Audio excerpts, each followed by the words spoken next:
Shalom rekan-rekan, saya senang berjumpa dengan saudara di kelas mata kuliah pengembalaan lintas budaya hari ini. Perkenalkan, nama saya Gede Widiada yang akan membantu mendampingi saudara selama belajar mata kuliah pengembalaan lintas budaya, hingga saudara memahami dan mampu menganalisa serta menerapkan mata kuliah pengembalaan lintas budaya di dalam kehidupan pelayanan dan juga kehidupan saudara sehari-hari. Nah, sebelum kita belajar, maka terlebih dahulu kita berdoa. Mari kita sama-sama berdoa. Tuhan Yesus, kami mengucap syukur kalau hari ini kami boleh bersama-sama ada di kelas mata kuliah pengembalaan lintas budaya. Tolong kami Tuhan, beri hikmat dan pengetahuan agar kami dapat memahami dan menerapkan mata kuliah pengembalaan lintas budaya dalam kehidupan kami sehari-hari. Nah, hari ini kita belajar bersama-sama tentang pengembalaan lintas budaya dalam konteks memahami dan mengelola keberagaman. Oleh sebab itu, materi pembelajaran kita ada 4.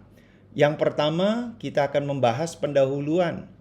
Kedua, definisi pengembalaan lintas budaya. Ketiga, tantangan pengembalaan lintas budaya. Dan yang keempat, manfaat pengembalaan lintas budaya. Mari kita melihat dahulu. Pembahasan pertama adalah pendahuluan.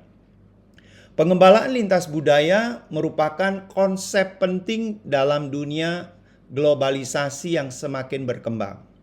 Dalam konteks ini, pengembalaan tidak hanya merujuk pada pengelolaan sumber daya, tetapi juga melibatkan interaksi, pemahaman, dan komunikasi antara individu atau kelompok dari latar belakang budaya yang berbeda.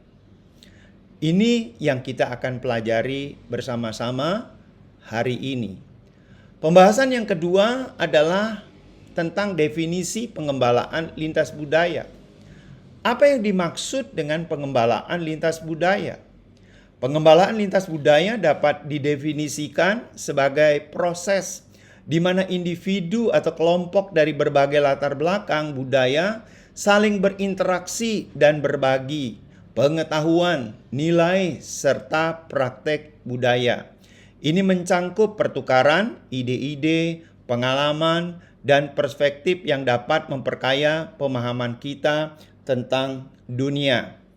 Di dalam pengembalaan gereja lokal, kami sering mendapati bahwa anggota jemaat yang Tuhan percayakan dari berbagai latar belakang suku.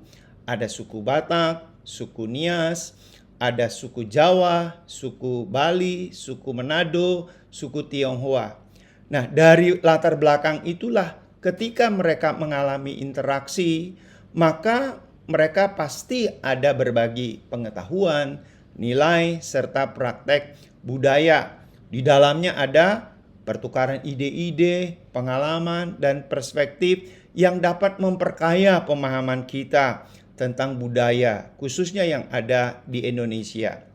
Bahasan yang ketiga adalah tantangan dalam pengembalaan lintas budaya. Ada peluang, ada tantangan. Nah, di mana ada tantangan dalam pengembalaan lintas budaya, yaitu apa? Ada 3 tantangan utama di dalam pengembalaan lintas budaya. Tantangan yang pertama adalah stereotip dan prasangka. Apa itu stereotip dan prasangka? Nah, seringkali interaksi antar budaya dipengaruhi oleh stereotip yang negatif. Misalnya, pandangan yang keliru tentang suatu budaya dapat menyebabkan ketegangan dan konflik. Itu yang sering terjadi. Misalnya, antara suku Batak dengan suku Nias, suku Batak dengan suku Tionghoa. Jadi perbedaan itu yang menyebabkan ada stereotip dan prasangka. Nah, kemudian adalah perbedaan bahasa. Yaitu apa? Komunikasi menjadi salah satu tantangan utama. Bahasa yang berbeda dapat menghambat pemahaman dan menciptakan kesalahpahaman antara satu suku dengan suku yang lain. itu ada bahasa yang berbeda, ada pengertian yang berbeda, sehingga berpotensi untuk terjadi kesalahpahaman. Kemudian tantangan yang ketiga adalah nilai dan norma yang berbeda. Setiap budaya memiliki nilai dan norma yang berbeda. Menghargai perbedaan ini dan menemukan titik temu menjadi kunci dalam pengembalaan lintas budaya. Sebab itu, di dalam pengembalaan lintas budaya, mesti mengetahui ada nilai dan norma yang berbeda dan mesti mendapatkan, yaitu kunci dalam pengembalaan lintas budaya. Sekarang kita mau bahas yang keempat adalah manfaat pengembalaan lintas budaya. Ada 3 bahasan utama daripada manfaat ini, yaitu apa? Meningkatkan inovasi dan kreativitas. Mengapa bisa terjadi peningkatan inovasi dan kreativitas? Antar suku, antar budaya, antar tradisi, itu terjadi sebuah pertukaran ide. Dan pertukaran ide dari berbagai budaya dapat mendorong inovasi. Misalnya, perusahaan yang memiliki tim lintas budaya seringkali dapat menghasilkan produk yang lebih kreatif dan relevan dengan pasar global. Kemudian manfaat yang kedua adalah peningkatan keterampilan interpersonal. Yaitu apa? Berinteraksi dengan orang-orang dari budaya yang berbeda dapat meningkatkan keterampilan komunikasi dan empati kepada seseorang. Yang penting dalam dunia kerja dan terjadi hubungan pribadi. Tapi yang ketiga manfaatnya adalah menciptakan peluang bisnis atau peluang tertentu. Dalam konteks bisnis, memahami budaya lokal itu dapat membuka peluang-peluang baru. Pengusaha yang menghargai dan memahami budaya setempat lebih mungkin untuk sukses di pasar baru. Itulah bahasan kita pada hari ini. Oleh sebab itu, bagaimana kesimpulannya?